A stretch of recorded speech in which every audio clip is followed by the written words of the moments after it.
In January, we did my annual 31 Days to a More Effective Compliance program where we looked at one thing you could do each day. Well, we're back with the Compliance Tip of the Day. This is the podcast where we bring you daily insights and practical advice on navigating the ever-evolving landscape of compliance requirements. Whether you're a seasoned compliance professional or just starting your journey, my aim in this podcast is to provide you with a bite-sized, actionable tip to help you stay on top of your compliance game. In the chaotic world of 2025 and beyond, compliance will become even more important, and you staying on top of your game will help your company move forward. Today, I want to review the 4 key internal controls for compliance. I've talked about this before, but it's always good to review these key internal controls. There are 4 significant internal controls for every compliance program. They are delegation of authority, number 1. Number 2, maintenance of vendor master file. Number 3, contracts with your third parties. And number 4, movement of cash and currency.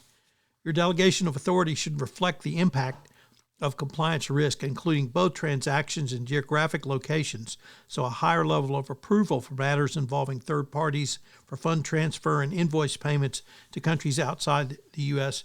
would be required inside your company. While it is quite often true that a DOA prepared without much thought given to compliance risk, once a DOA is prepared, it is not used again until it is time to update for personnel changes. Moreover, if it is often not available, not kept current, or does not define the authority in a way that the approvers could understand it. Therefore, it is incumbent that your DOA be integrated into your company's accounts payable processing system in a manner that ensures all high-risk vendors receive proper visibility. The vendor master file can be one of your most powerful preventive controls, largely because payments to fictitious vendors are one of the most common occupational frauds. The vendor master file should be structured so that each vendor can be identified not only by risk level, but also by the date on which the vetting was completed and the vendor received final approval. Near and dear to my heart as a lawyer are contracts with third parties. This can be a very effective internal control which works to prevent nefarious conduct rather than simply as detect controls.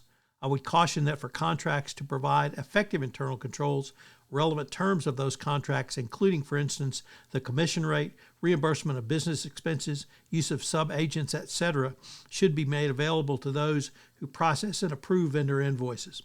If there are non-conforming service descriptions or commission rates present in a contract, these terms must be approved not only by the original approver, but the person who delegated that authority in the DOA. And our final control is for cash. We have had FCPA enforcement actions where over hundreds of thousands of dollars were paid out of petty cash, and this leads us to conclude you need an internal control over the disbursement of funds in the form of cash and movement of currencies. This means you need to identify the ways in which a country manager or other person could control the true nature of funds within an accounting system and put a control in to prevent this.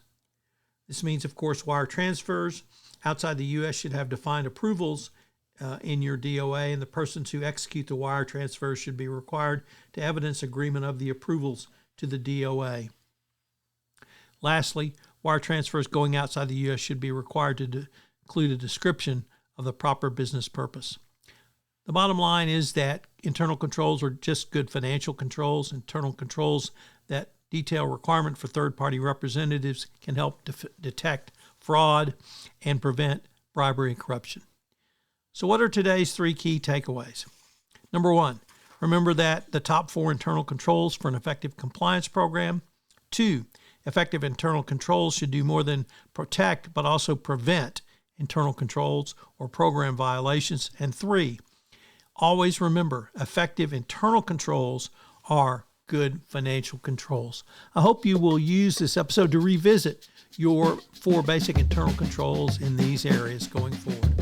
One of the things that I'm happy to do for you, the compliance profession, is if you have a question or a series of questions you would like some compliance tips on, I'm happy to take any requests that you might want, certainly anonymize them, and give you a quick tip. Either one quick tip or maybe a week's worth of quick tips. So if you have any tips you want about your compliance program, you can shoot me an email at tfox@tfoxlaw.com. This podcast was created and produced with the assistance of AI.